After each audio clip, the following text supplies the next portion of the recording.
Good morning, students. Students of 10th class, we will start with the second chapter, that is the growth of nationalism.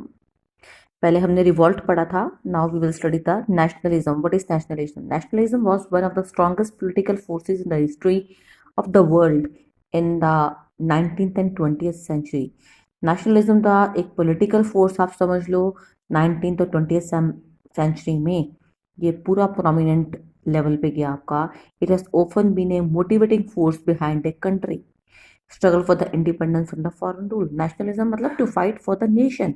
That means एक motivating force था जो motivate कर रहा था एक country को struggle करने के लिए, क्या, आज़ादी पाने के लिए. किसके against? Foreign के against. It is typically has been emphasized collective identity, seeking to link people by their common language, religion and the cultural background. ये एक वो किया गया, अभ्यास किया गया, एक काम किया गया, एक कलेक्टिव एफर्ट किया गया, आइडेंटिटी बनाएगी जिसमें लोगों को बताया कि आपकी कॉमन लैंग्वेज है, you have a common religion and you have a common cultural background.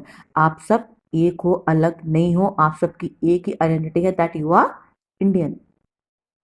The idea of nationalism could not get consummated in the ancient India. Ancient India में ये जो आइडिया था इतना मतलब इफेक्टिव नहीं हो पाया, सामने नहीं आ पाया. Nationalism was almost equated with the regionalism. तब नेशनलिज्म को हम रीजनलिज्म के साथ कंसर्न करते थे. रीजनलिज्म का मतलब होता है रीजन से, अपने रीजन के लिए, अपने प्रोविंस के लिए लड़ना. Loyalty towards the province itself was considered nationalism, कि अपने प्रोविंस के लिए, जो अपनी डायनेस्टी है उसके लिए लड़ना, मरना, मिटना, that is called as a regionalism और nationalism. During the rule of Mughals to the imperial authority of the king was respected and loyalty towards the king was treated as a nationalism. अपने राजे के लिए, उसके लिए लड़ना, loyalty दिखाना, respect दिखाना, that was called as nationalism. Thus, the modern concept of nationalism based on the creation of unified collective identity was lacking during these phases of Indian history. जब Mughals थे तब ये जो चीज़ मतलब कम थी, लैक कर रही थी. यूनिफाइड कलेक्टिव आइडेंटिटी कम थी, मतलब हम एक हैं, ये चीज़ कम थी, एक का कम था. वो चीज़ मॉडर्न पीरियड में आई regarding the nationalism. It emerged as a strong force behind the British period, mainly as a reaction to British rule. और उसने एक मोटिवेशन फोर्स का काम किया कि ब्रिटिश रूल खत्म करना है. Though the first war of independence fails, it fostered among the Indians a feeling of unity and common hatred towards the British. चाहे कहता first in war of independence fail हो गई, लेकिन उसने लोगों के मनों में क्या, ब्रिटिश के लिए नफरत पैदा कर दी और उनसे बाहर आने के लिए उन्होंने सोचना शुरू कर दिया. They become politically conscious and it give rise to awakening which led to national movement.